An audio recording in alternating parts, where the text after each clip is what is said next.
Sorry guys, you're going to have to deal with me in the bottom corner again. Just like old times. We're going to take a look at 3 different stocks today. We have quite an interesting play today. We have LYC and Vulcan doing really weird stuff pre-market, trying to gap up. And it's really unexpected because if we look at the lithium ETF, so LIT, and mind you, we've been on holiday, so it's tanked 7%. REMX, which is rare earth ETF, I think it's like 11%. Yeah, 10.3%. It's not good. So you'd think with 2 big sell-off days, we'd have a big gap down. But instead on LYC and Vulcan, nothing. It was actually gapping up to about, I think it was $18.88 pre-market for LYC. And yeah, it barely gapped down. So I was like, okay, well, in the final seconds in match, it sort of tanked and, well, it was really straightforward. I mean, it's gapping down less than 1% with the ETF down 10 to 11% over the weekend, over the long weekend. So it's like, what the fuck is going on? Was that not the easiest short of all time? Like, the market rarely gives opportunities this big, this easy. And it was just there on a platter. It's just like, please take the match trade. Please wipe 18, which was on the bid and barely lasted, and just got smoked. And it was just like, yeah, it just got munted to the downside, and it was just really, really easy money. I don't have much else to say about it, except that if this was gapping up, I wouldn't have taken the match. I would have been like, what is going on? Am I missing something really obvious? Because I really don't know. I mean, I was confused about 3-4 minutes leading up to the match. I was like, what's going on? It's still 1850, 1888. It was just weird. But then in the final moments, it came down. But wow, what a gap down. Nothing, not even 1%. That leaves a huge delta between where the US ETF is and where we are in Australia. And same with Vulcan. And I'm thankful because on Friday, I did make a video because I was heading out. I was out of town, and I ended up getting a long position on this at about 338, I think it was, because there was like a pivot here, and it wasn't looking crash hot. And I was like, oh shit, this thing's gonna gap down. I'm gonna get mauled. Yeah, I closed out for break even. I'm like, what is going on? What was it, 337? Okay, that would have been my entry then from Friday. I'm like dreading the open. I mean, I didn't go full size or anything. I was getting a starter, and I was seeing how it's gonna finish today, ideally, with my Friday position. I was gonna be like, okay, see what happens on Tuesday. Do I add on? And then I was like, oh god, even like a 10% gap down would have sucked. But no, just what was that? Barely a gap down, 1%, 1.2%. And the ETF down was massive. The ETF was down massive. It was just like, I don't get it. But I mean, thank you, market. Like, and then look at where it breaks down. It breaks down, comes back to VWAP, short, and it's just like, why can't I have this every day? This is the easiest trading imaginable. Like, it's incredible. Like, why can't we have like 5 to 10% gaps on the ETFs and the stock opens relatively flat? Why can't we have that every day? I would be so fucking wealthy if this happened every day. Because it's no-brainer, right? There's no skill involved in this. It's like, yeah, I don't know. I don't know. This doesn't happen very often, honestly, let alone on 2 different stocks, on 2 different commodities. I was literally confused right up until match. With LYC,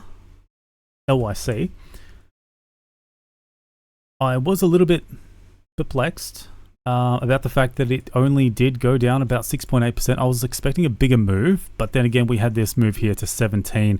It sort of wicked below 17 by a tick or two, came back, and then tried to push, but it didn't. It kind of just started swinging back up, and it's like, oh, okay, well, this is it. This would kind of be the signal that, hey, are we going to go higher highs here? Which it does. I mean, this should really not retest this kind of level. And then it makes higher highs, higher lows, and you've at this point in time, it's a definite 100% exit. Like, there's no question about it. It's like, oh, we're swinging back up to make higher highs. And then, there's always a re-entry at VWAP, but it never got there. But it also never made lower lows. So it's just really awkward. There was an opportunity later on in the day to get VWAP. So if you're watching all day, there was a trade there. And, it would have made a few ticks, which is nice. It didn't make lower lows. And you probably wouldn't expect it to at almost 3 p.m. in the afternoon. So, yeah, then we got 333D. This was interesting. What was this? An AI, or was it a data center? Maybe it was both. $180,000 grant or something like that. Look at the market cap down here. 4.5 mil before it opened. And then it popped all the way to a high of 22 mil market cap. So an absolute monstrous mover.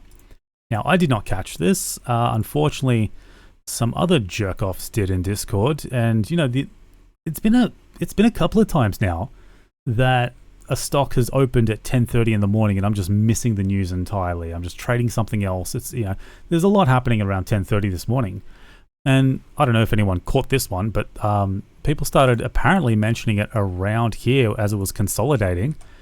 And, I'm asking in Discord, like, why the fuck did you guys not mention it earlier? And as I started buying it around, it was a bit higher than that actually, but as it was around here, I'm like, why the fuck did no one mention this stock? And everyone's like, yeah, we did, you fucking idiot. And it's just like, yeah, we called it out when it was consolidating. I'm like, fuck, I missed out on an absolute sick pump, consolidate, pump. But we talked about this. We talked about this the other day. About stocks. What did I say?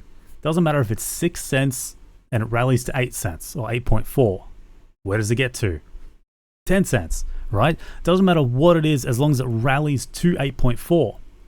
And I did tweet out about it, about this stock as it was setting up.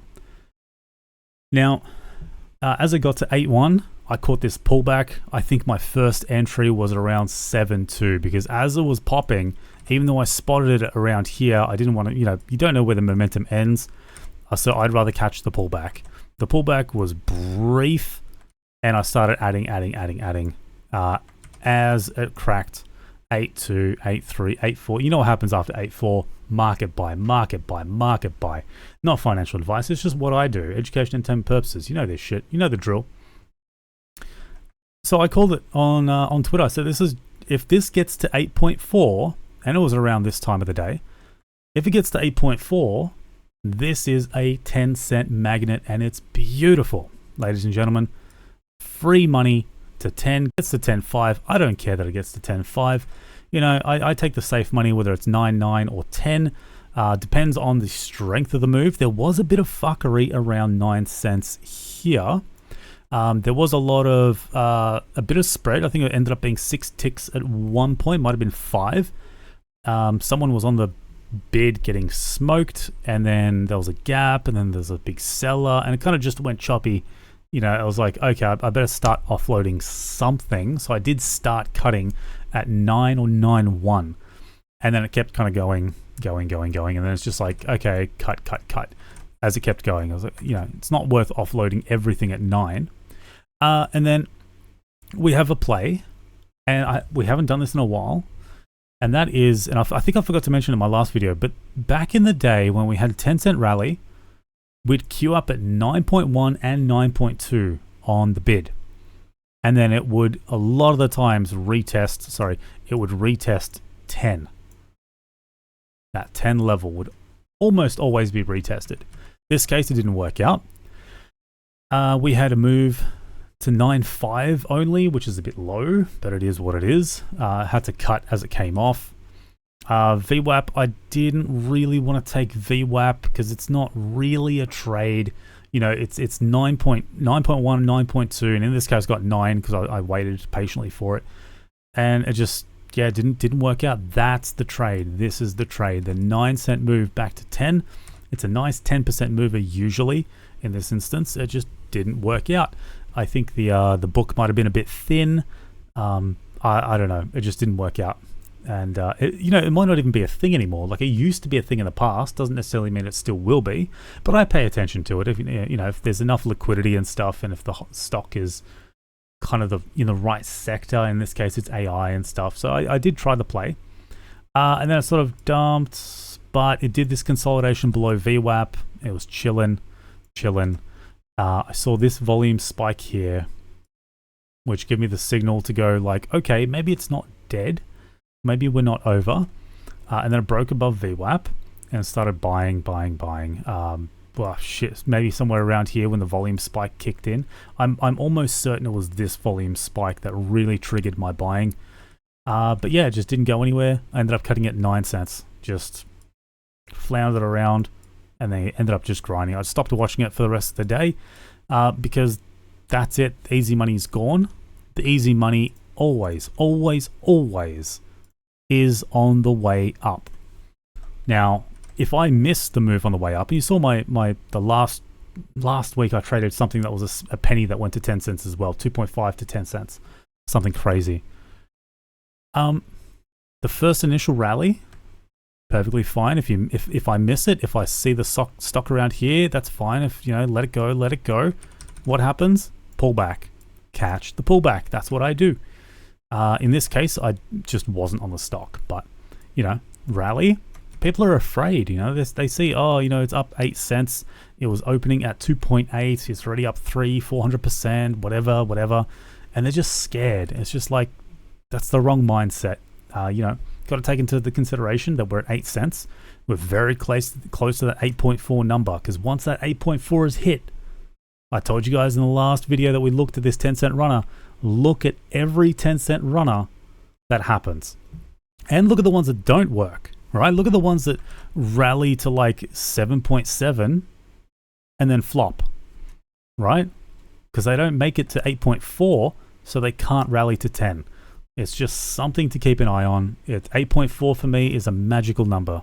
It's just a magical number that leads to a 10-cent magnet. So I hope, guys, something was informative here. It was mostly me just talking shit. So hope you enjoy, guys, and catch you tomorrow. Peace.